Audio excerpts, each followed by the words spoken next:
Escutando bem. Estamos. Tá. Não preciso falar mais alto que isso, não. Não. Ótimo. Hoje nós estamos no último dia, né, da Semana do Cérebro, nossa última atividade da semana. E a gente tem um prazer enorme de receber o Dr. Eduardo Faberê, neuropediatra e neurofisiologista, e é uma pessoa que eu conheci durante a minha pós-graduação e que eu venho acompanhando ao longo dos anos. Ele começou a se interessar pelos canabinoides, ele é especialista em tendo feito especialização alemã, uma referência na área. E quando ele começou a considerar que os canabinoides pudessem ser uma ferramenta Eu estou muito dando uma aula agora, mano. para Dando uma aula. para tratar os casos de epilepsia que chegavam às mãos dele. E depois, mais tarde, como isso foi se ampliando para outras doenças neurológicas e psiquiátricas que também ocorriam à mão dele, porque, na verdade, ele foi um dos primeiros médicos que prescreveram canabinoides para os pacientes. Então, ele é um pioneiro, né, nessa ação, e hoje em dia a gente vê com o crescimento dessa área assim, exponencial e a importância que vem tomando no mundo todo, né? Então, eu acho que é um privilégio para nós poder escutar o Dr. Eduardo falando sobre o autismo, os endocannabinoides, fitocannabinoides e o autismo. Então, por favor, Eduardo. Antes de você começar, só para avisar que os mediadores dessa sessão vão ser o Dr. Cláudio Serpati, neurocientista da UF, e a doutora Luciana Romão, neurocientista do Instituto de Ciências Biomédicas da UFRJ. Então, por favor, Eduardo, palco é seu. Bom dia a todos. É um grande prazer aqui estar no programa Avançado de Neurociência, de que tantas vezes eu usufruí desse programa aí durante o mestrado. E é um programa sensacional, é uma honra estar aqui. Cecília, obrigado pelas palavras. De fato, eu tive a felicidade, né, de ser um especialista em epilepsia, né, uma referência no Rio, e o canabidiol foi redescoberto pela epilepsia nas crianças com epilepsias graves, né, com epilepsia de Dravet. E aí, de fato, outro dia eu estava vendo com o Emílio, né? Aí o Emílio falou: não, Eduardo, você... e a Margarete, porque a Margarete foi a primeira pessoa, né, a trazer uma seringa de cannabis lá da Califórnia, né? Então, depois é que foi lá para Annie Fischer, né? Para Catiele e tal. Então, é provável que eu tenha sido realmente um dos primeiros a começar essa história. Mas esse negócio de primeiro não tem nada a ver, né? A gente, na cannabis, nessa aldeia canábica, né? Que tem várias tribos aí, a gente se juntou todos ali na Abra Cannabis, naquele início ali no Rio de Janeiro. O que a gente mais dá valor é o coletivo, né? E foi nessa coletividade que também se construiu o meu saber, com a ciência, né, que já existia, iniciada com o professor Carlini, né, desde a década de 60, né, com a descrição, né, Vocês estão me ouvindo? Acho que alguém está com o telefone. Tá, já fechou aí o microfone. Tem que fechar os microfones do ar. Então, desde essa época, né, que já existia, quando a gente começou a prescrever, já existia a questão de bastante ciência básica, pouco conhecida, pouco divulgada, pouquíssimos trabalhos clínicos em epilepsia, né? E aí eu estava com um grupo de mães que tinha crianças com síndromes genéticas em que epilepsia e autismo eram as principais questões, né? Então, foi interessante que, ao começar a atender as primeiras crianças com epilepsia, não necessariamente o que melhorou foi a epilepsia, e sim o autismo. Então, esse foi uma das primeiras coisas, uma das primeiras preocupações que eu tinha, né? Era a segurança, qual a dose, e será que vai afetar o desenvolvimento dessas crianças? Vai ser bom, vai ser ruim? E a gente sabe que quando a epilepsia melhora, o desenvolvimento da criança cognitivo, motor melhora, né? Então, como o canabidiol tinha grandes indícios de uma segurança e uma extensa margem terapêutica, a gente começou a tratar e a coisa mais bonita foi ver crianças que não tinham sorrido ainda começar a sorrir, né? Melhorar tônus muscular, melhorar o neurodesenvolvimento.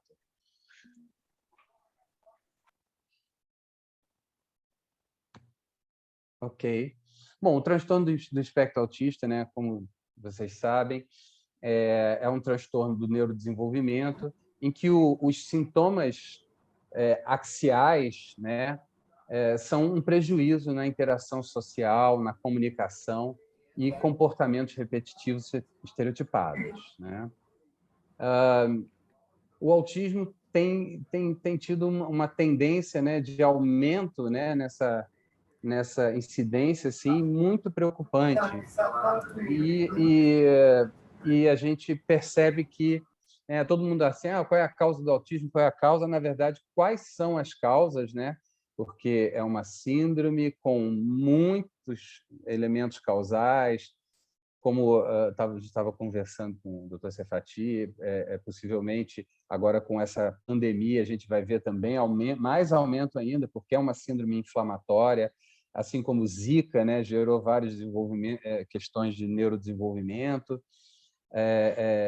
Então, esses transtornos inflamatórios, mesmo estresses durante a gestação repetidos, né, possivelmente, como você tem modelos em ratas grávidas, né, estimulando com choques repetidos.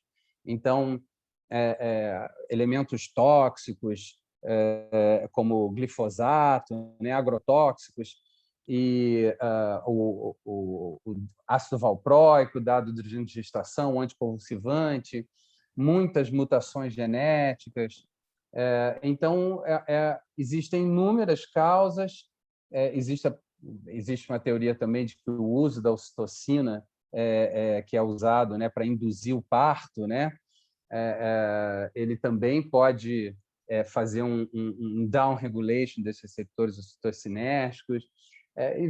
Enfim, existem inúmeras causas prováveis, né, sendo que as genéticas são bem definidas, e isso, mais provavelmente, essas causas, essa tendência assustadora de aumento, provavelmente se refere a causas inflamatórias, a causas tóxicas, né, que só aumentam na poluição, só aumenta na nossa sociedade, né? Bom, eu acho que a gente não precisa entrar aqui em detalhes do critério do DSM-5, mas você tem que preencher os 3 critérios, né, que são esses déficits clinicamente significativos persistentes na comunicação social, interações sociais, déficits expressivos na comunicação não verbal, falta de reciprocidade social, incapacidade para desenvolver e manter relacionamentos de amizade, para o estágio de desenvolvimento, né, os padrões restritos e repetitivos, né, podem ser motores, interesses restritos, fixos, obsessivos, e os sintomas devem estar presentes no início da infância. Também muito importante na questão da qualidade, mesmo da abrangência do tratamento dos canabinoides, é a presença das comorbidades. Vamos dizer que a criança com autismo, assim como às vezes uma pessoa com depressão, às vezes é que dá menos, né, menos trabalho, aquela pessoa que está para dentro, né? Mas os transtornos aí de comórbidos, né, como a hiperatividade, né, a autoagressão, heteroagressão, epilepsia, de toque, a questão da hipersensorialidade, né, em que a criança muitas vezes vai ter não vai conseguir ficar num ambiente social que tem barulho, numa festa, que vai se assustar com os fogos, com qualquer comemoração. Enfim, há uma ansiedade muito grande, uma inquietude muito grande, restrições alimentares, né? Uma seletividade alimentar, depressão, epilepsia. Então, esses transtornos comórbidos, né, eles estão presentes em 70% dos casos e 40% podem ter 2 ou mais. Né? Uma outra coisa marcante que eu acho importante falar no transtorno do espectro autista esse é um estudo de revisão que mostra que aqui são no quadro aqui são 1, 2, 3, 4, 5, 6, 7, 8, 9 referências, né, em plasma, soro, em que se estudaram marcadores inflamatórios, né? Então, quase todos os estudos que foram buscando analisar marcadores inflamatórios nos transtornos de espectro autista encontraram esses marcadores aumentados. Os principais são aqui o TNF-alfa, a interleucina 1 beta, a interleucina 17, interleucina 12, interleucina 12, P40, 12, P70. Além disso, esse estudo aqui, usando um PET scan com um radiotraçador, né, um ligante de microglia ativada em 20 pacientes adultos jovens com transtorno de espectro autista e um grupo controle. Aqui em cima a gente tem 3 cortes do grupo controle e embaixo 3 cortes de um somatório, né, dos pacientes com transtorno de espectro autista. Então, você vê a intensidade de marcação muito maior, né, em diversas áreas, desde cerebelo, tronco, cíngulo, várias áreas aí, gânglios da base, enfim, na verdade, bem difuso, né? Você tem uma inflamação ainda em pessoas adultas, ou seja, não é uma inflamação que, de repente, está acontecendo só ali, em algum momento, provavelmente ou do final da gestação ou do início da vida. É muito comum, né? A gente escuta muito isso no consultório. Tem crianças que já, dependendo da causa, né, que desde cedo, nossa, sempre gritou muito, sempre foi um sono inquieto, sempre foi muito agitada, mas muitas crianças elas apresentam um desenvolvimento praticamente normal, inclusive com desenvolvimento de linguagem, né, começa a falar e de repente a criança começa a perder linguagem, a criança começa a ficar agitada, a criança começa a ter déficit de interação, a criança começa a ter estereotipias e vai evoluindo numa síndrome autista, geralmente a partir do 2º ano de vida. O mais comum é isso, a partir do 2º ano de vida.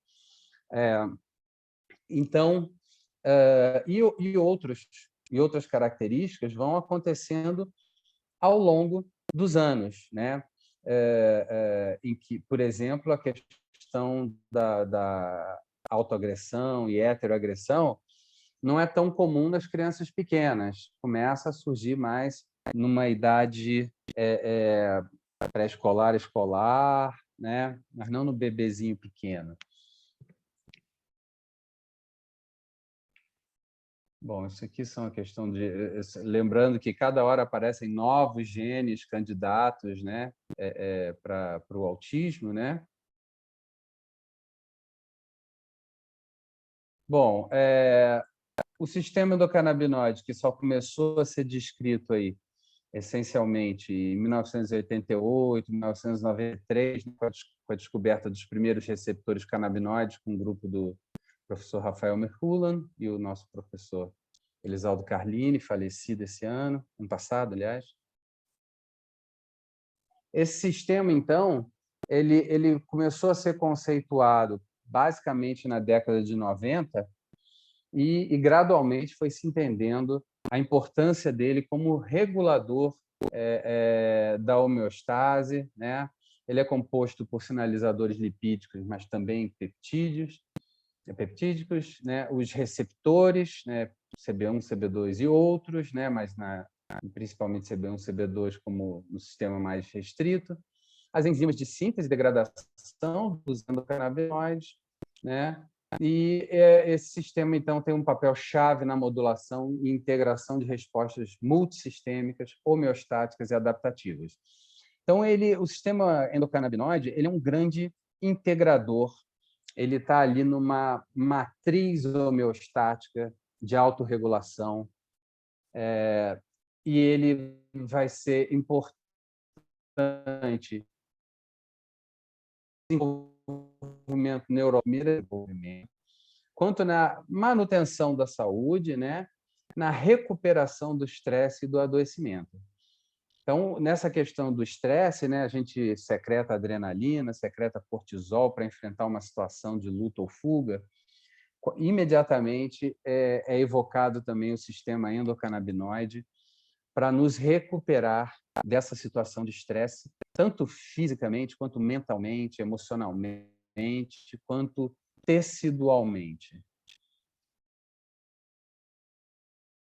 Então, a ativação do sistema endocannabinoide ele dá uma sensação de recompensa, de adesão social, reduz dor, reduz ansiedade, reduz a temperatura corporal e a pressão sanguínea, estimula o consumo de comida, inibe comportamento e induz sedação, intermedia a extinção de memórias traumáticas em processos adaptativos, e tem efeitos neuroprotetores e anti-inflamatórios. Então, o THC, que é um ativador direto desses receptores endocannabinoides, exerce muito desses efeitos, né? Ele aumenta a vontade de comer, depois dá aquele sono, a pessoa fica mais animada, né? Diminui dor, diminui ansiedade, ela relaxa, ou seja, o perigo passou, né? Aquela situação de estresse passou, você está vivo, bola para frente, esquece aquele trauma, né? Lembra só das coisas importantes, mas você não vai lembrar daquela situação, você vai tendendo a esquecer isso. E ele vai te ajudar a recuperar de uma lesão tecidual, inflamatória, etc. Então, o sistema endocannabinoide, né? Os principais ligantes são a anandamida e o 2-araquidoneoglicerol, mas você tem todos esses outros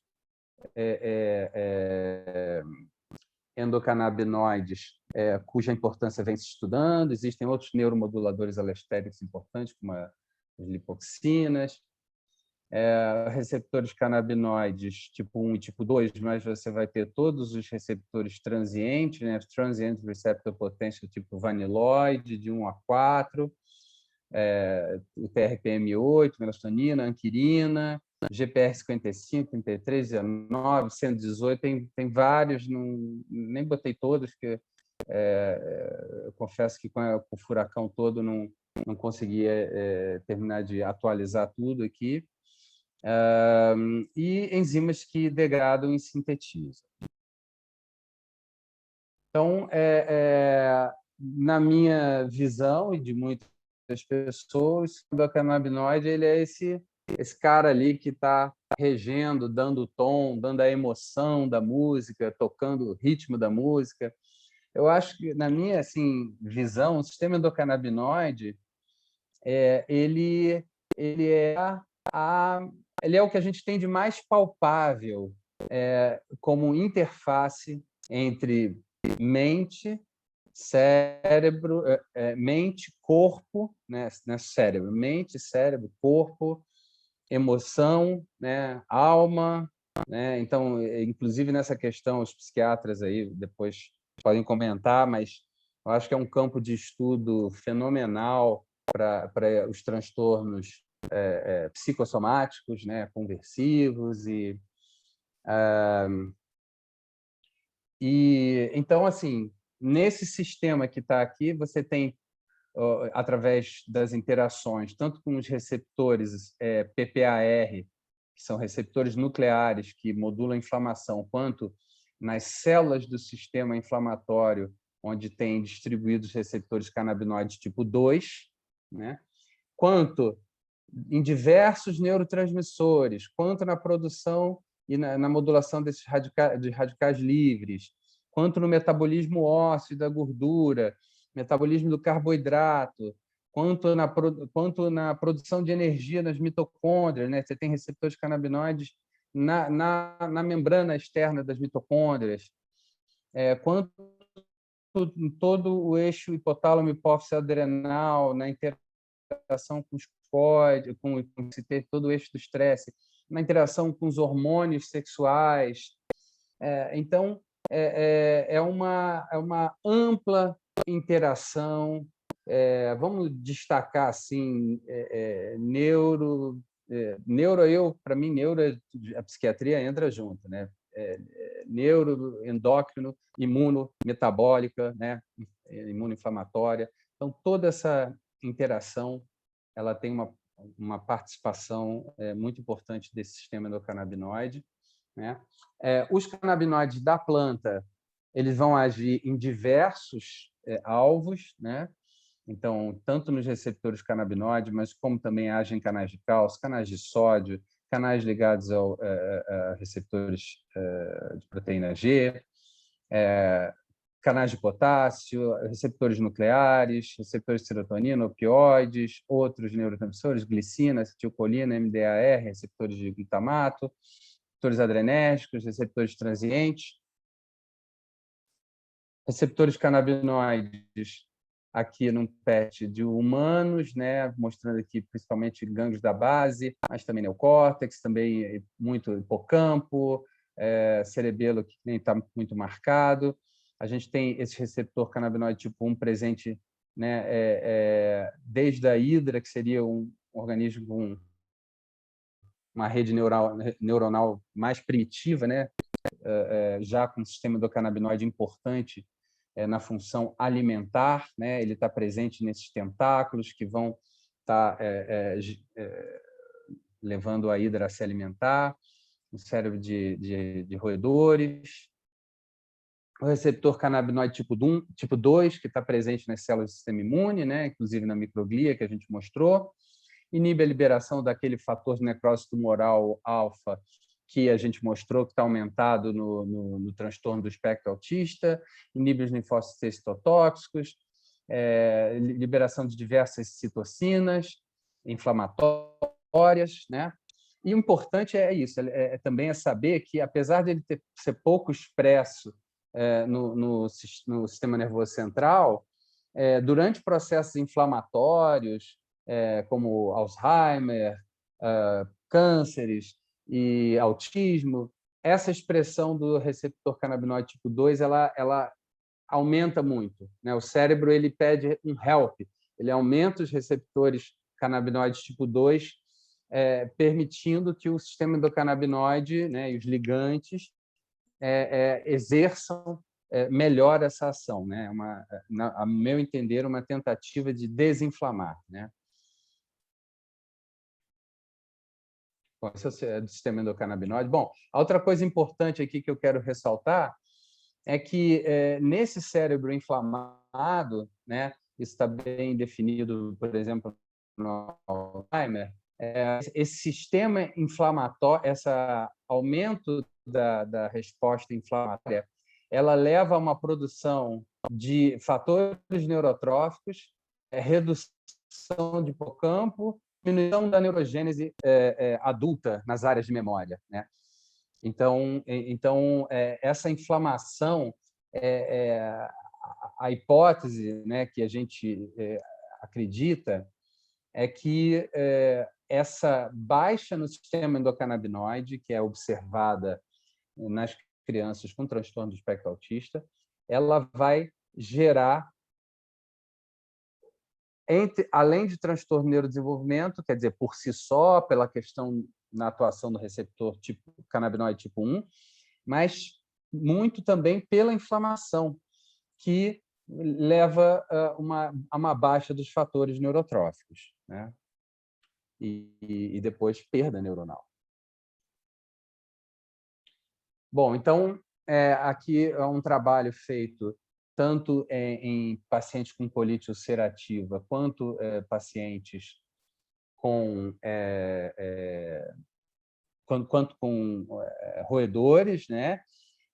Em que eles produziram inflamação intestinal e depois estudaram placebo versus, né, quer dizer, eles injetaram lipopolissacarídeos e tal, inflamaram o intestino dos roedores e viram que o canabidiol produzia uma intensa inflamação e que era essa intensa desinflamação, desculpe, era muito através da via do receptor PPAR-gama, né?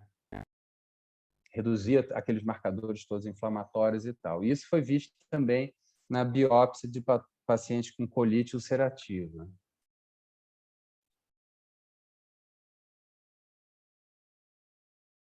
Bom, isso aqui é, na verdade, mostrando que esses receptores canabinoides tipo 1 e 2 eles já vão estar expressos durante o desenvolvimento. Então, isso aqui foram estudos em gestações interrompidas, em que se estudou esses receptores, a presença de receptores em diversas patologias do desenvolvimento cortical que geram, por exemplo, epilepsia, como a displasia cortical focal tipo 2B, né, que tem a presença daquelas células em balão, de neurônios hipertrofiados, deslaminação cortical, túberes corticais, ganglioma, o SEGA, que é o tumor presente na esclerose tuberosa, né, que é o astrocitoma de células gigantes subependimária,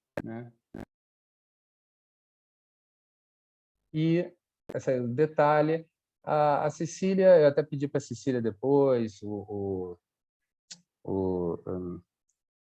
para a Cecília e outros neurocientistas aí, depois vão abordar com mais propriedade as evidências todas da expressão desses receptores ao longo do desenvolvimento. Mas aqui desse lado a gente vê 9 semanas de gestação, aqui é receptor CB1, a gente já vê a presença desses receptores em placa cortical, em zona subventricular, aí você tem 10ª semana de gestação, 13ª semana de gestação, 17ª semana, e aqui é a evidência através do receptor canabinoide tipo 2. Né? Bom, eu queria mencionar, tem um artigo que nem não está presente aqui, mas também esse artigo, que menciona que a manipulação desse sistema endocannabinoide durante a gestação ela pode produzir alterações do neurodesenvolvimento. Né? Então, se você coloca, por exemplo, um agonista de receptor canabinoide tipo 1 em fatias de hipocampo, em ratos, que depois você vai analisar essa fatia de hipocampo, nesse momento do desenvolvimento intrauterino, o sistema endocannabinoide, especialmente o receptor canabinoide tipo 1, ele é o principal freio das sinapses que estão se formando. Então, nesse momento, o GABA, que é um neurotransmissor inibitório, ele é excitatório. Só depois que existe o chamado GABA shift, depois do nascimento, é que ele vai se tornar um neurotransmissor inibitório, que o cloro passa a entrar na célula. Então, nesse momento, há um predomínio de neurotransmissão excitatória e o sistema endocannabinoide, anandamida, né, e principalmente 2-araquidoneoglicerol, mais até nesse momento, eles são fundamentais em modular essas primeiras formações de sinapse e de circuitaria elétrica. Isso o que eu vi no hipocampo, né? Hipocampo girodenteado. Formação hipocampal, né?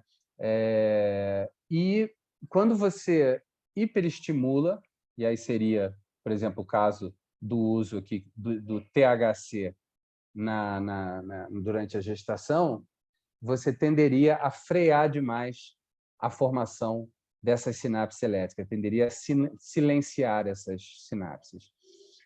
Quando você bloqueia ou bota um antagonista desse receptor canabinoide tipo 1, você produz tempestade elétrica semelhante a crises epiléticas nesses hipocampos estudados. Então, a princípio, nem canabidiol, nem THC seriam práticas seguras do ponto de vista teórico, né? Existem artigos que mostram que o THC seria uma potencial causa de transtorno do espectro autista, de déficit de atenção, de atraso cognitivo, né? E existe aqui um estudo de como isso iria acontecer, né? Através dessa fosforilação aqui nesse junk, né? Que iria degradar essa estrutura de microtúbulos e diminuindo ali a possibilidade de crescimento desses cones de crescimento, né? E de formação de dendritos.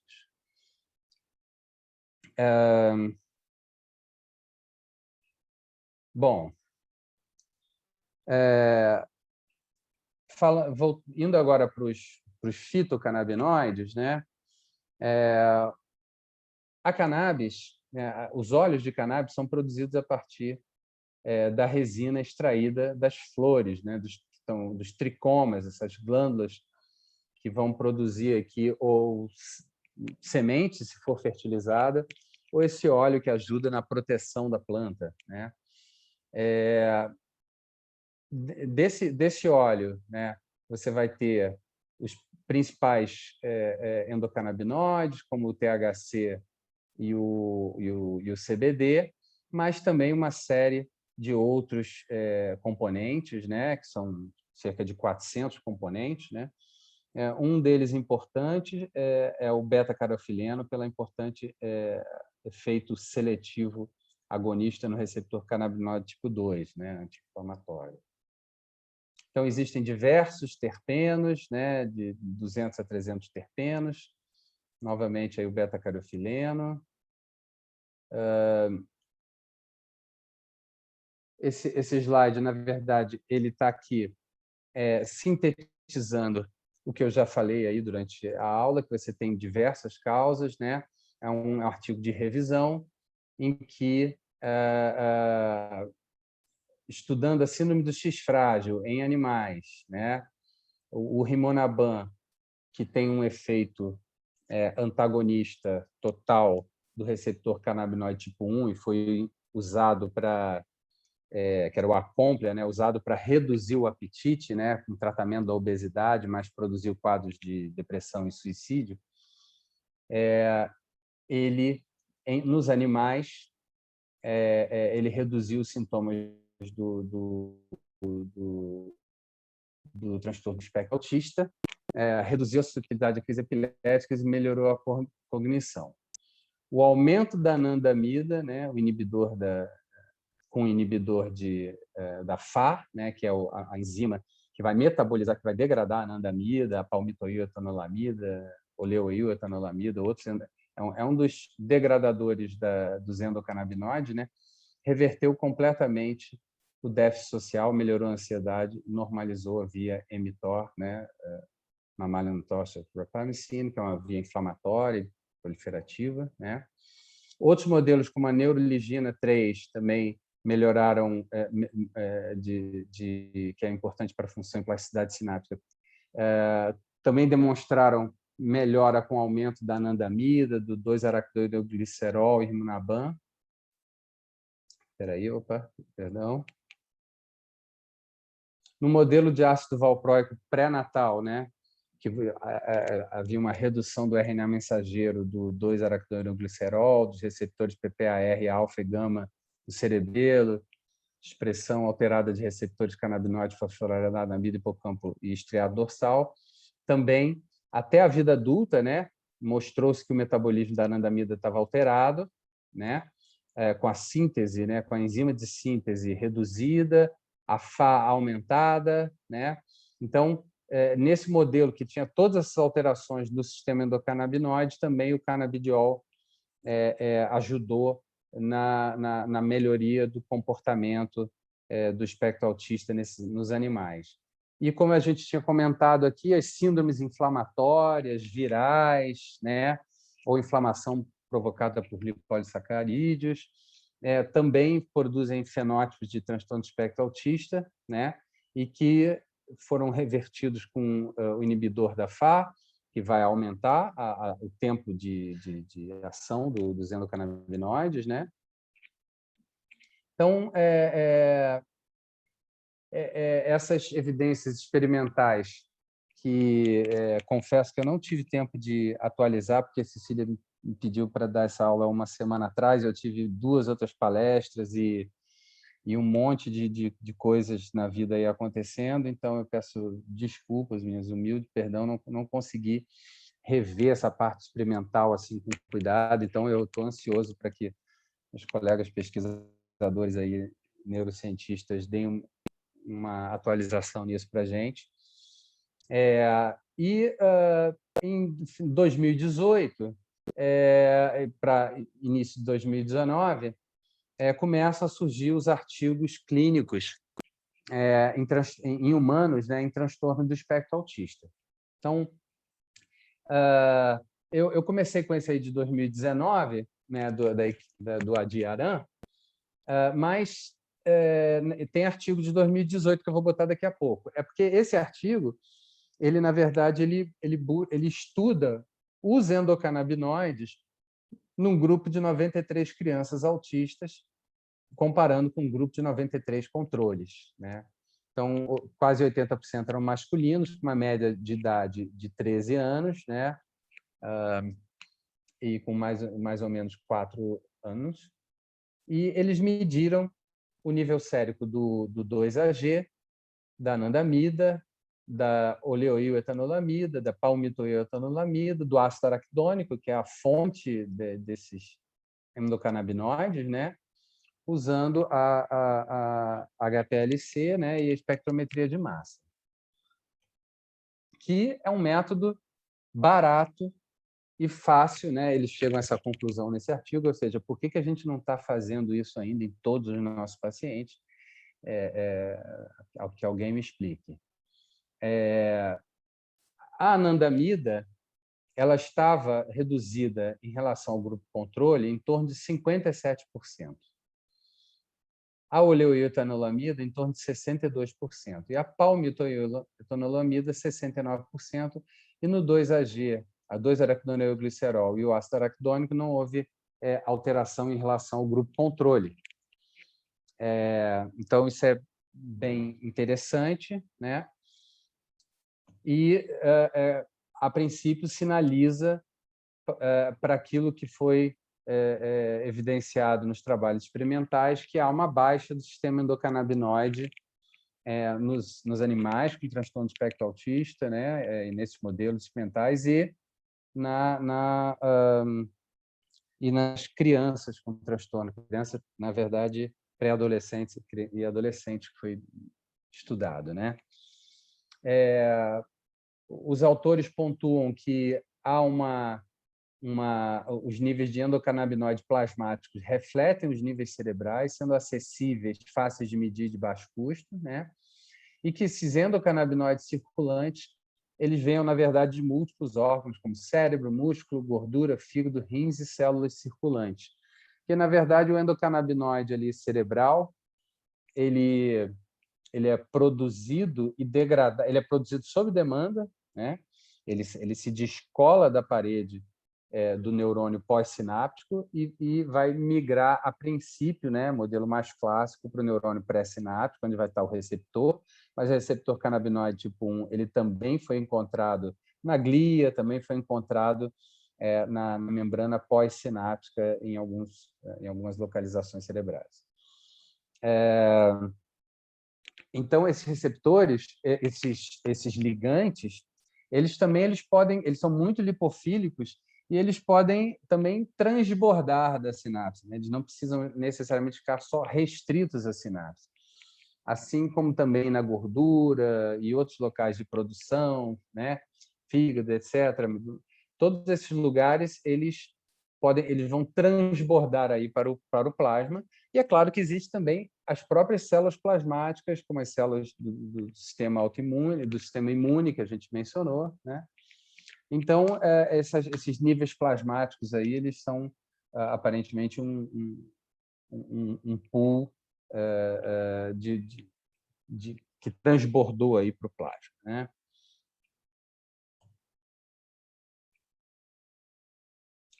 Bom, então aqui estão os 3 elementos, né? A palmitoiletanolamida, a oleoiletanolamida e a aracnoiletanolamida, que é a anandamida, né? Que significa bem-estar, né? No sânscrito. Então, a enzima de síntese, a N-acetilfosfetanolamida, fosfolipase D, a diacilglicerol produzindo 2-araquidoneoglicerol.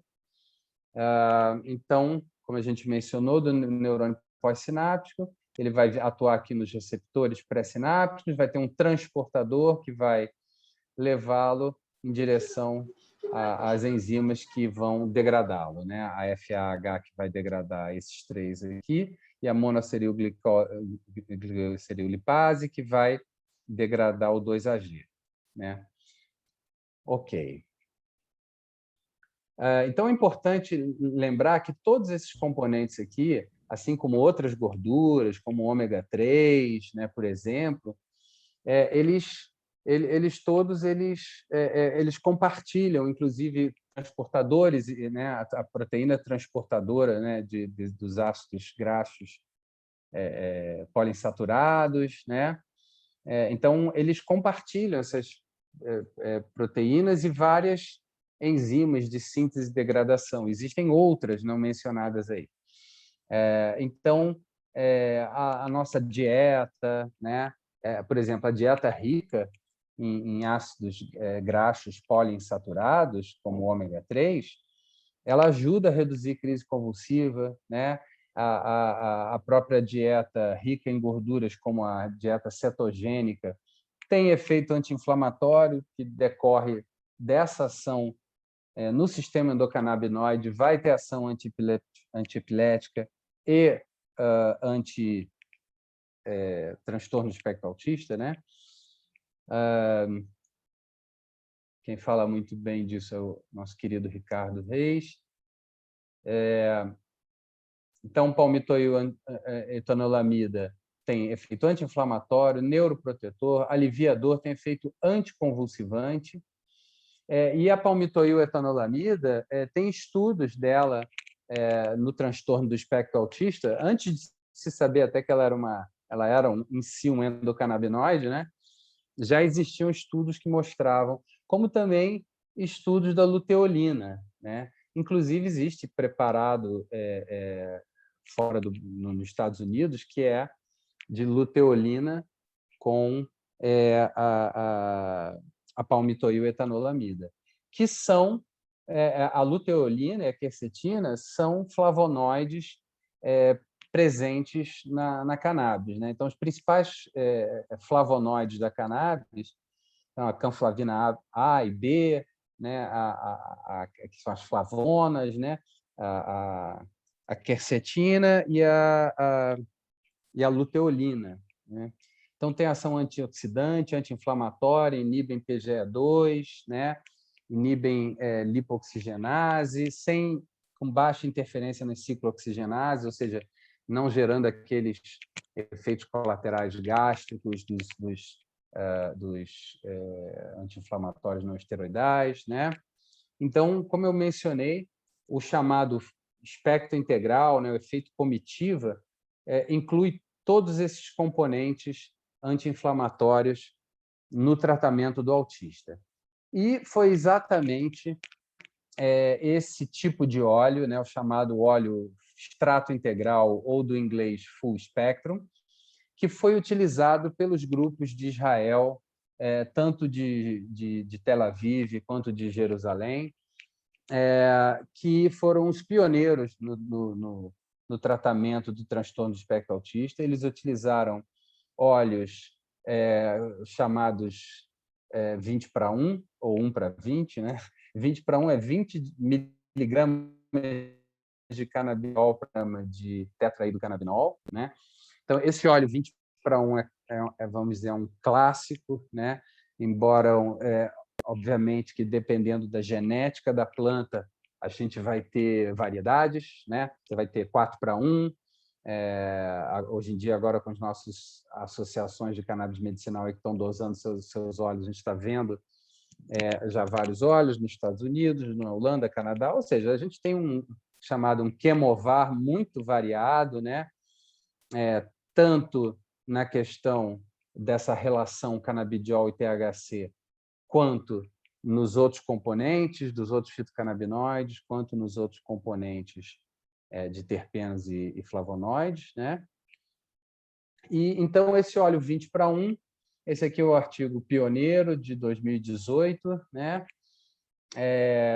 Ele relata então de um grupo de 188 pacientes com transtorno de espectro autista, né, que foram estudados em 2015 e 2017. Desses 188, né, eles conseguiram, no final das contas, seguir cerca de 155 desses pacientes. A gente vai mostrar aqui, após 6 meses de tratamento com o óleo de cannabis, né? E então aqui nesse grupo você vê aqui os efeitos, as comorbidades que a gente mencionou, como inquietude, ataque de raiva, agitação, problemas de sono, prejuízo na fala, prejuízo cognitivo, ansiedade, incontinência, crises epiléticas, mobilidade restrita, constipação, tiques, problemas digestivos, apetite aumentado, perda de apetite, depressão. Aqui, a quantidade de pacientes que tinham cada um desses sintomas, né? Então, 170 deles tinham inquietude, ou seja, 90%.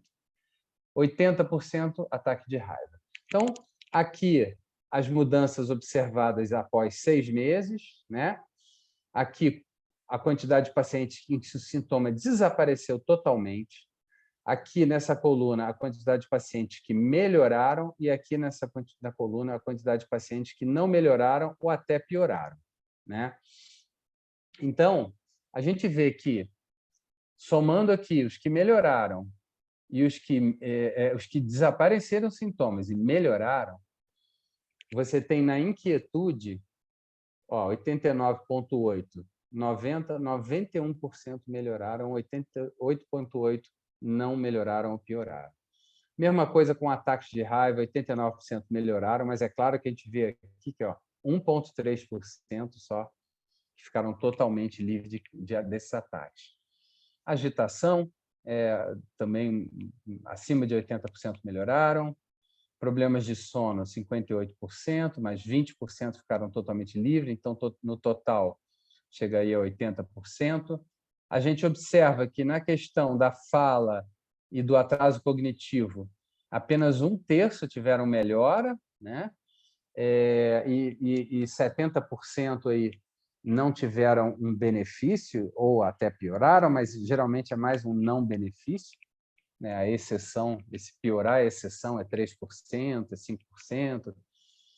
Geralmente a pessoa nem continua a tomar, né? Porque fica mais agitado, é uma espécie de efeito paradoxal que você observa também com praticamente todos os remédios, né? Mesmo os neurolépticos, os benzodiazepínicos. Então, você observa essa melhora em muitos sintomas, crise epiléticas, 80%, questões intestinais, 62%, tiques, 80%, depressão, questões do apetite.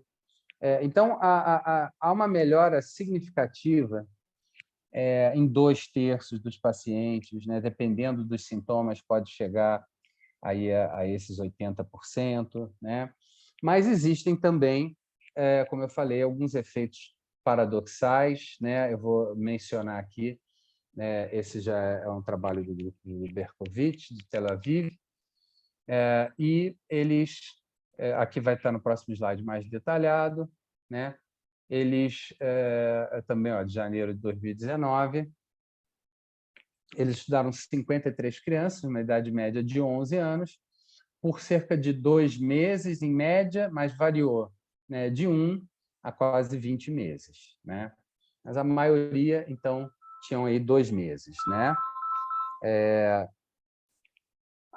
Eles analisaram as principais comorbidades, né, como autoinjúria e ataque de raiva, né, que eram 34 crianças, que melhoraram, né? 67,6% melhoraram e 8,8% pioraram, né?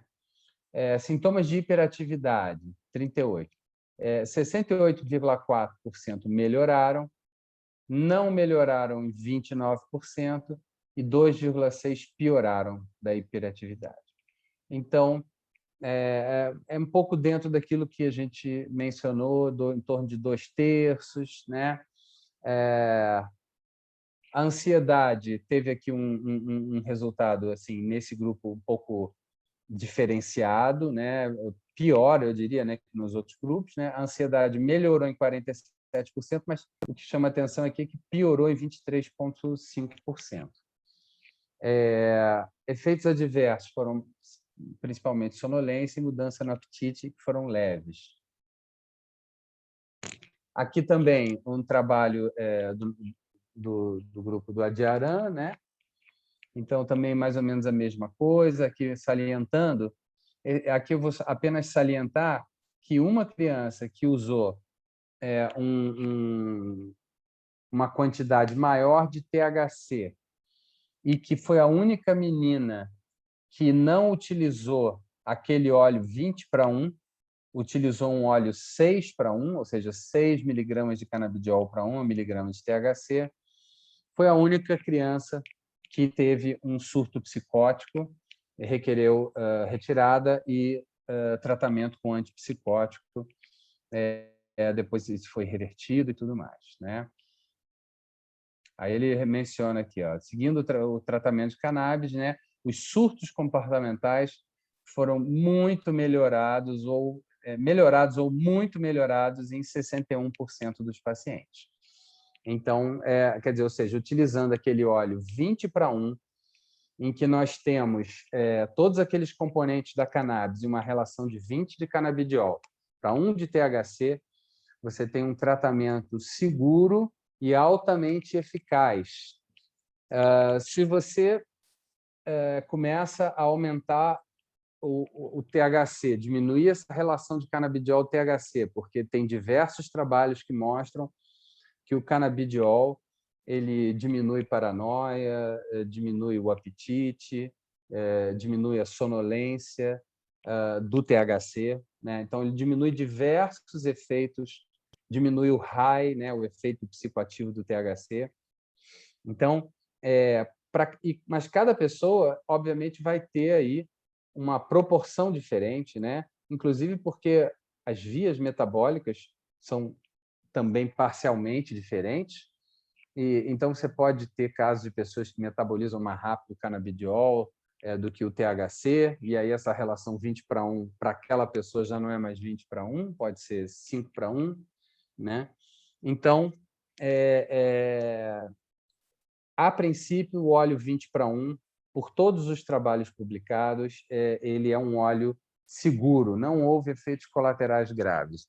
Na única criança que fez esse óleo 6/1, eu vou mostrar aqui um caso clínico também de uma paciente que usou um óleo maior. Aqui é o trabalho do nosso grupo brasileiro, nosso não, né? O grupo brasileiro, porque são nossos amigos, capitaneado aí pelo Paulo Fleiria, né? Mas com a participação do Cacheta, do Leandro Ramires, do Joaquim Brasil Neto, do Renato Malcher Lopes. Eles estudaram, mas aí com um óleo com uma proporção até muito maior, né, de 60/1, né, uma relação maior de canabidiol para THC, né? Foi um grupo menor de crianças, né, e que responderam, fizeram uma dose inicial de 2 a 3,6 miligramas por quilo, né? e 93% dos pacientes melhoraram. 30% em ao menos uma categoria de sintomas e 47% tiveram melhora em mais de 4 categorias de sintomas, né? Eles dividiram pelas principais categorias daqueles efeitos. A dose média de tratamento foi 4,5 mg por quilo, né? É a dose média, em geral, de tratamento, né? A dose ela costuma ficar entre 1 e 10 mg por quilo, né? Nos estudos de epilepsia, você foi até 20, 25 miligramas, e raros estudos foram até 50 miligramas por quilo. Mas isso é uma dose realmente relativamente média, essa dose aí que eles usaram, essa faixa de 3,7 a 6,4 miligramas quilo dia.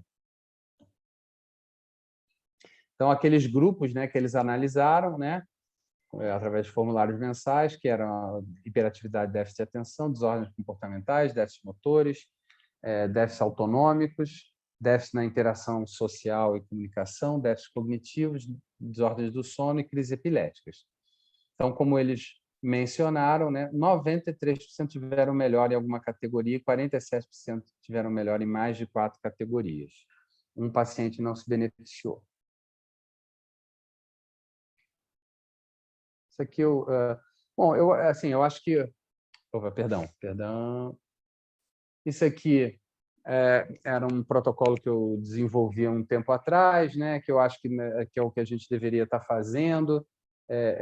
Antes e após 3 e 6 meses, a gente devia estar estudando como é que está o sistema imunoinflamatório desses pacientes, medindo aqueles marcadores que a gente sabe que estão sempre aumentados lá, né? NF-alfa, interleucina beta, 6, 10, através de PCR, citometria de fluxo, quantificação de linfócitos totais e subpopulações, talvez alguns outros anticorpos, né? Tem essa a questão de que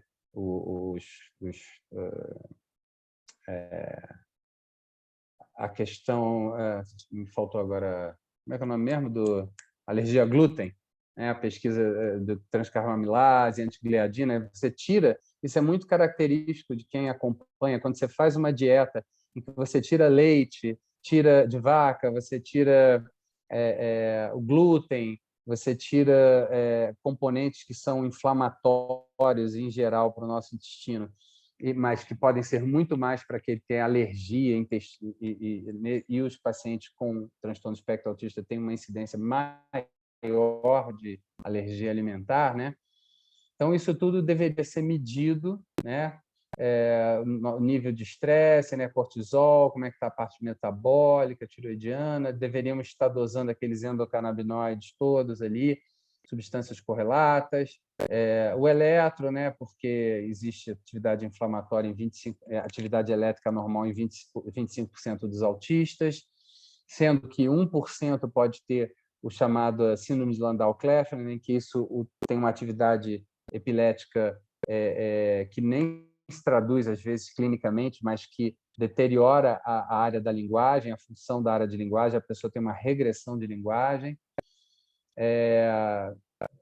Ressonância com espectroscopia já é mais difícil em fazer, mas sempre também é ideal. A genética, né, estudando exoma e transcriptoma desses pacientes, que é isso que a gente deseja fazer na nossa pesquisa. As escalas tem escalas de inventário, tem várias escalas que a gente deveria estar usando.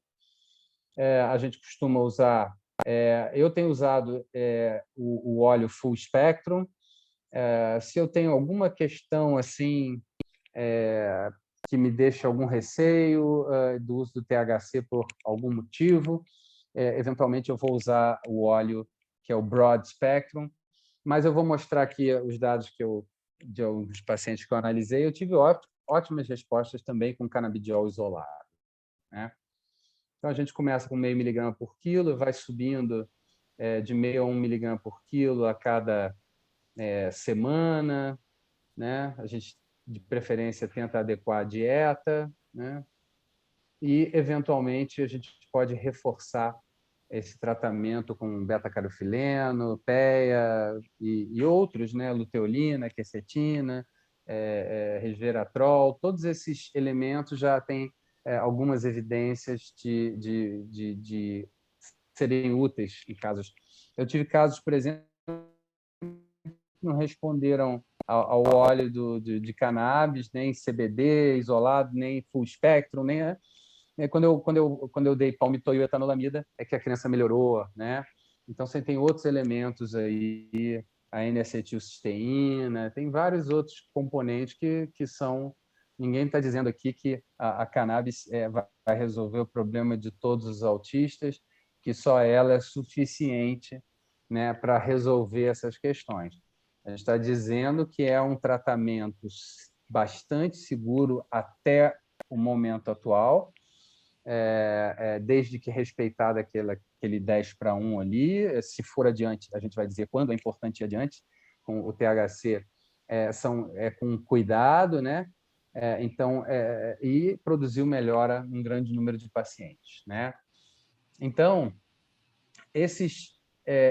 como não tem nada de canabidiol isolado na literatura, por enquanto, né? Eu já deveria ter publicado isso alguns anos atrás, né? A Cecília tem que me puxar. Mas é isso, gente. Eu sou um médico, eu trabalho muito, eu fico atendendo. Eu estou tentando agora montar a minha equipe, uma equipe grande aí, com participação de várias pessoas e com ensino e pesquisa associado para a gente publicar. É muito paciente. Eu devo ter uns 300 pacientes com transtorno de espectro autista. A gente deveria estar contribuindo mais aí com a ciência, mas pela insuficiência da nossa ciência e da minha vida, a gente não consegue, né? Mas, então, a gente mandou esse questionário inicial para os pacientes, né? Antes do CBD e pós-CBD. Esses pacientes aqui, em branco, são pacientes com canabidiol isolado, e a gente teve, assim, melhoras absurdas, né? Nessa escala, né? O 60 é o mais grave, é uma escala de 15 itens, em que você pode ir de 1 a 4, né? Então, ou seja, autoagressão, 4 é que a pessoa se agride o tempo todo, né?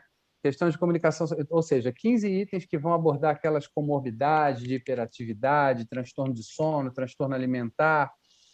E, então, você vê pacientes graves aqui, ó, 51, 40, 43, 28. 28 saiu fora do espectro autista. 47, grave, foi para 32. 57, gravíssimo, foi para 35. 38, 32, 35, 23, 54. Então, você olha aqui, você vê que mesmo o canabidiol isolado, sem aqueles componentes todos, tem uma participação bastante importante. Eu tive também o efeito paradoxal com o canabidiol isolado, que nessas que eu dei o canabidiol isolado e ficaram mais agitadas. Também tive adultos com canabidiol isolado, com ansiedade, insônia, e que piorou a ansiedade e insônia. Então, isso acontece. Acontece também fenômeno de tolerância detectado em 20 a 25%, tanto no canabidiol isolado quanto no full spectrum também, né? Tem um artigo recente canadense mostrando mecanismo de tolerância nos canabinoides em 20 a 25% desses pacientes após 6 meses em que foi avaliado. Eu vou passar rapidamente, tá, os casinhos. Tem tempo de passar? Agora vamos fechando, tá? Que a gente já passou. Então, essa criança era uma criança que era o tempo todo chorando e que o tempo todo chorando, o tempo todo andando para lá e para cá, não andando de ninguém. Começou com canabidiol isolado. Espera aí. Então, essa criança começou Eduardo, quanto tempo de tratamento? Parcial. E depois com full spectrum, com esse sorrisão. A mãe sempre me mandava uma foto dela assim com um sorrisão, falando: olha a sua filha, a sua paciente tomando óleo, assim. É uma criança que não sorria, só chorava, só irritada o tempo todo. Então, o canabidiol isolado deu uma melhorazinha nela, cognitiva, mas o full spectrum é que foi uma melhora absurda da participação lúdica nas atividades, na parte cognitiva, aqui já aprendendo cores, aqui montando figuras, a transformação completa na vida da criança. E eu posso garantir para vocês que nada que eu tenha visto até hoje teve efeito semelhante. Eu quero que os psiquiatras falem isso também, ou falem o contrário.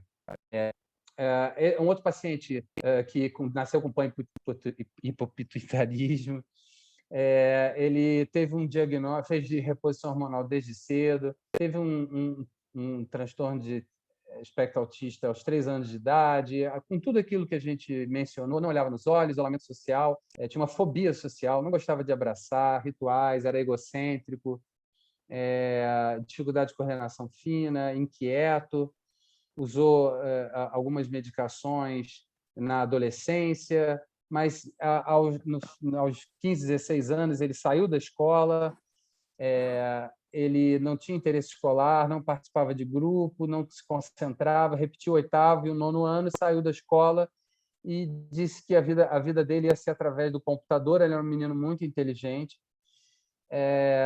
nunca tinha feito uma redação na vida. Ele planejava a vida dele totalmente sozinho. O padrasto, que era cultivador, que tinha uma experiência de cultivar, fez um óleo inicialmente que tinha um conteúdo um pouco maior de THC, que tinha canabidiol, mas tinha um pouco mais de THC. Ele melhorou, mas ele chegou a escutar vozes, chegou a ficar mais ansioso, agitado. A gente iniciou um canabidiol. Foi quando ele me procurou, na verdade. E aí a gente começou um canabidiol transcutâneo, que a gente conseguiu ali de imediato, um canabidiol isolado, foi melhorando, a gente reduziu aquele óleo, tirou, e começou um óleo de canabidiol também artesanal, mas com uma genética que é a MedKit, com baixíssimo THC, mas tinha THC. E aí o resultado foi esse aqui, que não tem nem um mínimo de exagero em nada do que ele fala.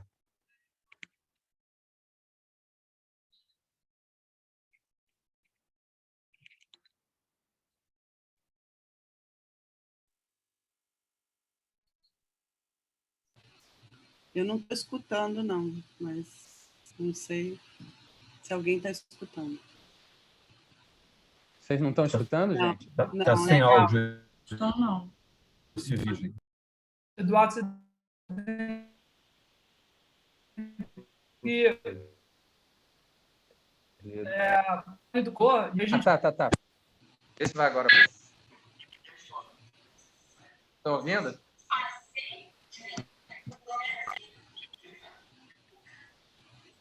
Está muito baixo.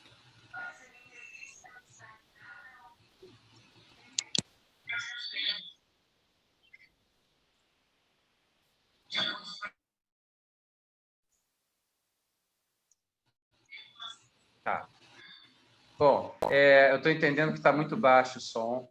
Ele fala: o canabidiol mudou minha vida. Minha inteligência era estagnada e agora ela está incrível, mais ou menos foi isso, né? Bom, basicamente, assim, ele voltou para a escola, ele foi aprovado, ele quer ser professor de história, ele deu uma aula para os alunos, para os outros alunos de escola. Isso era uma coisa impensável, ele tinha pânico, né, social. E o canabidiol tem vários modelos de ansiedade do Grupo de São Paulo, né, que mostra exatamente nesse modelo, né, de falar em público, ele mostra eficácia, e foi isso que aconteceu. Ele conseguiu falar em público, ele conseguiu voltar para a escola, ele foi comigo no programa da Fátima Bernardes, né? Ele deu um show, né? Assim, e então é isso, não o canabidiol, né? O extrato da cannabis, rico em canabidiol, mudou a vida dessa criança. Esse outro menino aqui é um caso absurdo. Eu acho que a gente não vai conseguir passar por todos os casos. Não, tudo bem. Eu só quero mostrar mais esse caso rapidamente, porque eu vou falar da questão do THC aqui, que é um menino de 19 anos. Esse menino, ele tinha um transtorno de espectro autista gravíssimo, tá? Eu fui procurado por uma psiquiatra que tinha dado tudo que era medicação para ele. Ele se autoagredia de uma forma triste, ele vivia contido, amarrado. e a psiquiatra me pediu um help e me levou ele uma tarde no Instituto do Cérebro. Eu preparei um extrato integral e depois aumentei um pouquinho o THC. Esse é o extrato integral para mim. E esse menino, sei lá, um pouco tempo depois, a psiquiatra se mudou e eu perdi o acompanhamento dele. Ele me procura uma crise epilética. Esse menino, ele era assim, vivia todo sangrado. Tem um vídeo que é até difícil de ver, ele se arrancando pedaços da sobrancelha dele. Ele vivia amarrado, contido. Então, isso foi o que foi feito para ele, né? Aqui, 20:1, depois 1:1, ficou 67, 10 mg de THC.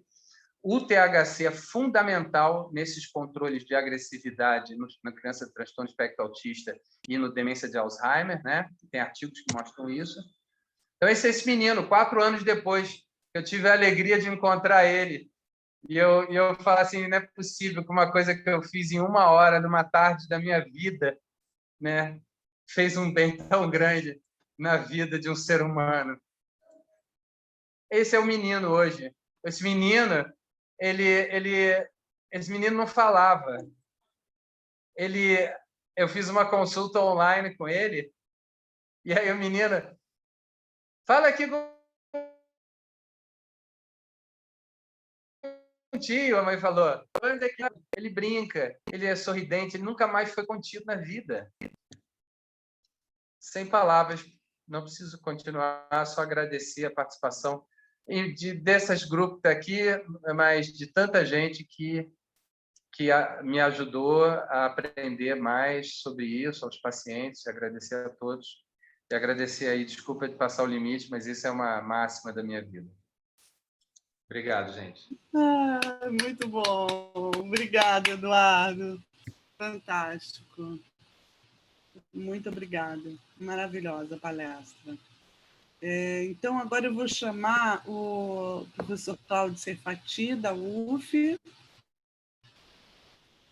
e a Luciana Romão, do ICB da UFRJ, para, então, mediarem aí, fazerem as perguntas, mediarem as perguntas também da plateia. Aqui a gente está com alguns especialistas que eu vi de autismo mental, a Ana Carla, lá da UFPA. Oi, Ana Carla, tudo bem? E o Rodrigo Pereira, do Instituto do Cérebro também, que trabalha com autismo. Talvez outras pessoas, não sei, não deu para ver, mas... Então, eu acho que a gente pode começar, Cláudio. Queria começar dando os parabéns para o Eduardo, né? É a segunda vez que eu vejo sua palestra. E engraçado, porque a gente trabalha em áreas muito próximas e a gente nunca interagiu assim pessoalmente. Agora temos uma interface aqui de máquina também, mas é emocionante o seu trabalho, é admirável. E eu fiquei muito, muito animado que você colocou os dados da inflamação e da microglia, né? Porque essa é uma questão, para mim, né? Eu trabalho com refinamento sináptico durante o desenvolvimento em modelos animais. Então, eu vejo em vários modelos de desnutrição de ácidos graxos essenciais, de inflamação, essa coisa recorrente da hiperatividade microglial, né? E déficit de eliminação sináptica. O que isso tem a ver com autismo? Tudo, né? Porque tem tudo, né? Por isso é que os sintomas aparecem a partir dos 2 anos, que é quando começa o pico de eliminação sináptica, que é mediada por uma microglia normal, mas não por uma microglia primada, né? E inflamatória, né? Hiperreativa, né? Eu fiquei muito feliz assim de ver isso na sua apresentação, né? Agora, me ocorre o seguinte também, né? Como você tem uma experiência clínica única no manejo dessas crianças, com essa questão do CBD, eu me pergunto assim, você, na sua experiência, a idade na qual você inicia o tratamento interfere com o sucesso Por que eu te pergunto isso? Porque, em tese, deveria ser melhor quanto mais precoce. E, em tese, deveria ser pior o resultado em crianças com início mais tardio. Isso é verdade? Você vê isso? Olha, sim, como eu te falei, assim, eu tenho que fazer um task force aí, estamos todos convidados, a gente tem que fazer esse task force de autismo para rever esses dados todos, mas com certeza alguns resultados assim do ponto de vista cognitivo, né, comportamental, você consegue resultados em diversas idades, né? Uma pessoa se autoagredindo, essa questão emocional, comportamental, não me pareceu que houvesse uma diferença assim, significativa. Mas a questão cognitiva eu acho fundamental. Acho tanto que o protocolo que a gente estava querendo iniciar aí, mas vamos iniciar, que é exatamente começar o mais precoce possível, de preferência sem uso de neurolépticos ainda, para a gente poder estudar o transcriptoma e o metaboloma desses pacientes, né, que somos estudar bem como é que estava antes, né, e o depois, né? Então eu realmente observei que a melhora é maior nas crianças pequenas. Isso faz todo sentido, né, Eduardo? Assim, essas transformações, sabe? Transformação radical, né? Uhum. No caso daquele menino estou lembrando o nome do pai, o William. No caso do William, a questão dele, ele era um menino inteligente, mas ele mesmo falou, né? Tinha um lado emocional, um negócio todo assim, botando o lado dele, uma depressão, né? Uma fobia, que a própria depressão está associada com inflamação, né? E baixa de fator neurotrófico e baixa cognitiva, né? Então, ele teve uma melhora social, emocional, mas cognitiva também, já numa idade avançada, né? Porque ele estava naquela situação emocional ali que também estava comprometendo o quadro cognitivo dele. Mas as grandes transformações, as que eu acho que a gente vai ver, são nesses primeiros 2, 3, 4 anos. Eu acho que, inclusive, nessa questão que é tudo crítico, né, de desenvolvimento da linguagem. Exatamente.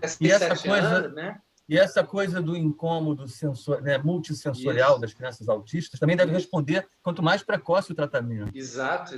Porque esses períodos críticos sensoriais são os primeiros. Né? Sensório-motores, depois linguagem ao lado e a cognição vai lá para a adolescência. Por isso que o mesmo tratamento em adolescentes funciona nos aspectos comportamentais. Então, faz todo sentido. Mas você vê que naqueles artigos de Israel, que a média de idade era 13 anos, o aspecto cognitivo foi o que menos respondeu. Quer dizer, 30% melhoraram. Mas por que melhorou muito social, muito comportamental, muito alimentar, muito inquietude, tudo, mas o cognitivo, por quê? Passou a janela, né? Assim, passou a janela, exatamente. Quer dizer, mas muito também legal. Foram 6 meses, né? Eu posso fazer uma pergunta? Rapidamente, claro. Que é a questão da anandamida e do 2-aractoneoglicerol, porque eu vi que o predomínio era do 2-AG, se não me engano, nos períodos iniciais, e aí me ocorreu que a coisa também possa acontecer mais pós-natalmente, né? Porque você não vê malformações grosseiras, né? Sim. Então, a coisa mais pós-natalmente, exatamente porque aí, quando você vai precisar mais da FAN, da palmitoetanolamida, da oleoil, da aracnoetanolamida, então, nesse momento que pós-natal que você vai precisar mais e que está ocorrendo, né, exatamente toda essa questão maturacional, então, eu queria só essa questão da expressão dos endocannabinoides ao longo da vida intrauterina e desses primeiros 2, 3 anos do autismo. Era isso que eu queria que você e os outros neurocientistas aí comentasse, por favor. Eu tenho uma outra pergunta, porque eu não sei responder a sua pergunta, mas porque assim, é uma coisa muito interessante que o 2-AG e a anandamida, o principal precursor é o ácido araquidônico, que é um ômega 3, um poliinsaturado ômega 3, que é de facílima aquisição, né? Ele é essencial, quer dizer, só consegue comendo, né? Mas tudo que é gordura, né, óleo vegetal e tudo mais, é muito fácil você comer bastante ômega 6, inclusive as dietas contemporâneas têm um excesso de ômega 6, inclusive, né? Mas o outro essencial, que é o ômega 3, é um problemão, e ele também é precursor de endocannabinoides, né? Então, assim, eu acho que tem que se prestar... E você falou que as crianças respondem à suplementação com ômega 3, né? O que faz todo sentido também, mas para mim fica uma questão assim, como é que você gera uma deficiência de endocannabinoides? Será que talvez por excesso de degradação, né? Alguma coisa assim que você colocou, pelo que eu entendi, ou pela falta dos ácidos graxos ômega 3, né? Porque crianças autistas têm baixos níveis do metabólito, que é o DHA, né? Mas também os receptores, né? Sim, dos receptores também pode ter algum desacoplamento ali. Aí é esse saco de gato genético, né? E de todas as causas do autismo, né? Então, a bem dizer, a gente só vai descobrir isso quando estudar mais essa transcrição, esse exome, né? Whole genoma. Não é uma tarefa fácil, porque o autismo é um exemplo de como o sistema é integrado, né? O sistema endocannabinoide é um sistema extremamente integrado no corpo inteiro, né? E ele desafia um pouco aquela noção da farmacologia clássica, né? A gente estudou medicina e farmacologia, assim, você tem um ligante, um receptor e uma via de transdução específica. Tanto é que os livros até hoje falam de vias de sinalização. E não são vias, são redes de sinalização hipercomplexas, né? E formação de heterômeros, né? Os receptores, eles não atuam ali sozinhos, eles formam heterômeros entre eles, com receptor de ocitocina, com receptor de outras coisas. Então, atua nesse receptor? Não, atua num complexo de receptores. Então, é muito complexo. Cadê? O Ricardo Reis está presente? Porque ele ficaria muito irritado com essa observação. Porque o Ricardinho é um farmacologista que sabe tudo de farmacologia e dá um banho em todos nós, né? Mas assim, eu fico provocando ele assim, para ele dizer, olha, o sistema endocannabinoide não obedece a essa premissa clássica da farmacologia de que você tem ali chave e fechadura de forma simples e direta, né? Mas é isso. Juliana, você quer perguntar alguma coisa? Oi, obrigada, Eduardo, pela excelente aula, como você disse mesmo, né, para gente, uma aula, assim, a sua introdução foi muito boa, muito emocionante, né, o que você falou.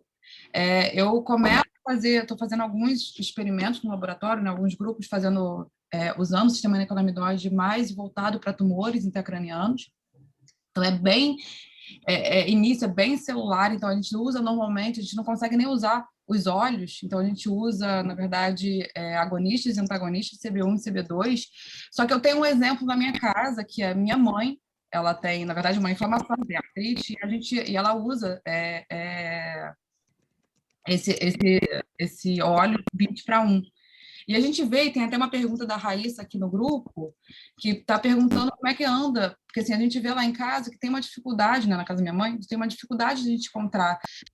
E o Cláudio acabou de falar, né, que esse problema que realmente o sistema endocannabinoide não é usar um agonista e vai ter o mesmo efeito do óleo. Então, eu queria saber se tem algum estudo já que usa agonistas e antagonistas no lugar do óleo, pela dificuldade que a gente tem aqui de comprar.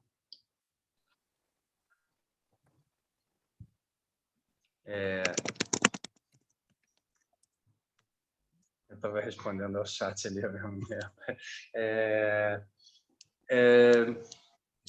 Bom, eu, em termos de agonistas, eu só vejo estudos a nível experimental, né? Eu vejo, né, aqueles aquelas letrinhas todas lá, H1, não sei o que era, agonista CB1, agonista CB2. Blá, blá.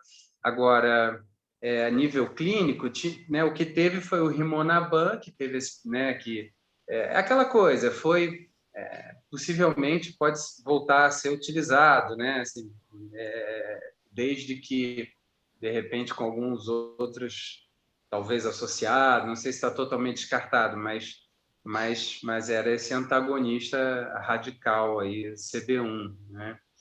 Agora, outros agonistas, assim, tem essas coisas naturais aí que a gente mencionou, desses óleos, né, de copaíba, óleos, né? Então, mais que eu... Testes Posso dar uma clínicos, ideia? eu não sei. O DHA, que é o derivado ômega 3, ele é fortemente anti-inflamatório, ele reduz a ativação microglial, né? Então, ele pode ser um coadjuvante nessa terapia aí, né? Você mesmo falou que as crianças melhoram com mudanças na dieta, com mais... eu entendi isso, né? Com mais ácidos graxos ômega 3, né? Sim. É, Sim, faz sentido. a Aliança Dourada é muito interessante, ela estimula BDNF, NGF, tem efeito protetor em modelo de isquemia, né, por oclusão de carótida em ratos. Uhum. Se você anula a produção genética do BDNF e do NGF, a Aliança Dourada deixa de ajudar. Então, ela ajuda a prevenir lesão isquêmica e ajuda a recuperar na lesão. E se você anula os fatores neurotróficos, a produção, aí a linhaça perde o efeito. Então, é esse mecanismo e o canabidiol também faz a mesma coisa, né? Estimula BDNF, NGF. Então, é um link aí importante entre essas gorduras boas aí, né? E eu acho que a gente tem que realmente estabelecer um protocolo aí junto com o Ricardo aí, um protocolo de análise dessas gorduras, né, nos pacientes, de forma que a gente tenha esse perfil metabólico, né, nesse paciente bem definido, para a gente poder até avaliar também as interferências aí nutricionais, né, as medidas nutricionais junto com o óleo da cannabis, né? Tem dados da literatura falando que crianças autistas têm redução plasmática do metabólito do ômega 3, do DHA, né? E isso são dados e isso teria uma coisa convergente aí nessas vias, né? Quem também entende muito disso, né, Cecília, é o Agostinho. Ele está por aí? Não. Ele está hoje aqui? Não, né? O Eduardo deixou uma pergunta aqui, o Dudu, sobre se anti-inflamatórios sem efeito em sinapses apresentam efeito sobre pacientes autistas. Eu vi um estudo com corticoide, né? Corticoide melhorando também quadros de espectro autista. O problema é a questão comportamental do corticoide, né? Então, é curioso que, em alguns casos em que tem esse componente inflamatório associado ao transtorno de espectro autista, como, por exemplo, é o caso da síndrome de Landau-Kleffner, quando você dá corticoide, tem um efeito paradoxal, né? Geralmente, o corticoide vai deixar a criança com uma acatesia mais agitada, você pode até ter uma psicose pelo corticoide, né? Pelo excesso de corticoide, mas no autismo, inicialmente, e no autismo e na síndrome de Landau-Kleffner, que é um autismo, né? Também, há uma melhora paradoxal. Só que você não consegue manter. No início tá bom, mas depois o corticoide ele vai levar novamente, você não consegue manter uma terapia com corticoide. Mas ele ajuda, sim. Inicialmente, ele ajuda. Legal. Só para não deixar as perguntas não agraciadas. Eu respondi no chat a pergunta ali, rapidinho. Tá. Eu escrevi. Respondeu no chat. Eu queria perguntar uma coisa também, que fiquei curioso, Eduardo. Qual endocannabinoide seria equivalente ao efeito do CBD? Será que existe isso? Porque eles são tão promíscuos na sua... Né? Não, a rigor, né? O CBD ele é meio curioso, né? Porque ele tem, ao mesmo tempo que ele tem um efeito modulador alostérico negativo no curto prazo, que provavelmente é a forma pela qual ele lida com os efeitos negativos do THC, né, com os efeitos adversos do THC, que ele corta o raio do THC, esse efeito modulo-alostérico negativo. Vai, ao longo do tempo, e dependendo da dosagem, ele vai inibir a FAR, né, a fatty acid amide hidroxilase. Então, o que vai gerar um aumento dos endocannabinoides, que, por sua vez, vão ter alguma ação agonista, né, CB1, CB2-, né? Então, assim, um análogo de endocannabinoide ao canabidiol, eu acho que o canabidiol, ele aparentemente, com o tempo, pelo menos, ele restaura um tônus endocannabinoide diminuído, né? Então, nesse sentido, funcionaria como uma... Acho que a anandamida é um pouco de exagero, a anandamida é mais o THC, né? Aquele bem-estar. Mas, quer dizer, o 2-aractoneoglicerol ele é muito mais potente, né? Ele é um agonista bem mais potente que a anandamida, né? Então, talvez estivesse mais para o lado da anandamida ou da palmitoil, enfim, eu não sei comparar bem, não. É só uma especulação mesmo. É claro que é claro que tem também a N-aracdonoil dopamina, a N-aracdonoil serotonina. Então, assim, existem outros endocannabinoides que a gente não conhece bem ainda. Então, é possível que entre um pouco por esse lado também, desses outros endocannabinoides aí que ainda não estão... São quantidades muito pequenas, não se mediu ainda, não se tem estudo. Pelo menos a última vez que eu li isso era assim que estava. Ok, gente. Sem contar que a Cecília ainda fica complicando, achando os peptídeos, né? E o Agostinho. Pois é, o Agostinho ainda foi arrumar uns peptídeos. Né? Agostinho não, foi um Emer Ferro, lá de São Paulo. Mas olha só, gente, acho que a gente vai ter que terminar aqui. A gente está usando o Zoom do programa de pós-graduação, já são 1h40. A gente vai ter que terminar a nossa conversa. Eu acho que todas as perguntas foram agraciadas. A Marília só falou que vão começar testes com linhagens de PET com mutação em SCN2A. Não era uma pergunta. Então, acho que a gente pode terminar essa semana do cérebro. Obrigada, Eduardo. Obrigado a vocês, obrigado a todos. Muito bom, Eduardo. Valeu, parabéns. Vai ficar no YouTube a palestra, se você autorizar. Claro. Né, de decidir. Vamos divulgar, porque é como o Cláudio falou, a gente tem que tratar cedo os pacientes com autistas, tem que fazer pesquisa, tem que tratar cedo. Ficar pegando, coitados, as famílias ficarem passando por esse sofrimento 10 anos da vida para depois descobrir que tem um negócio, né? A gente tem que trabalhar, né, com a psiquiatria para fazer uma campanha mesmo de um início mais precoce, né? Eu não sei se o Rodrigo quer falar alguma coisa. Rodrigo Pereira, do Instituto Cérebro, está aí. E também trabalha com autismo e canabinoides. E o nosso grupo de autismo, que está começando um trabalho agora, a Anaele, Juliana e o Matheus. Estamos começando um grupo agora de pacientes. Depois a gente conversa sobre isso. Então, vamos terminar aqui. Beijo. Obrigada. Você encerrou a Semana do Cérebro. Namastê, saúde. Oi? Encerrou a Semana do Cérebro. Muito chique. Obrigado. Chiquerésimo. Muito bom. Valeu, gente. Valeu, querido. Valeu. Vamos interagir, Cláudio. Obrigada, valeu. Obrigada. Só para lembrar que semana que vem... Obrigado, Juliana. Obrigado. Oi? Só para lembrar que semana que vem a gente não vai ter palestra do PAN por causa da semana da JIC. lá da UFRJ. Tá.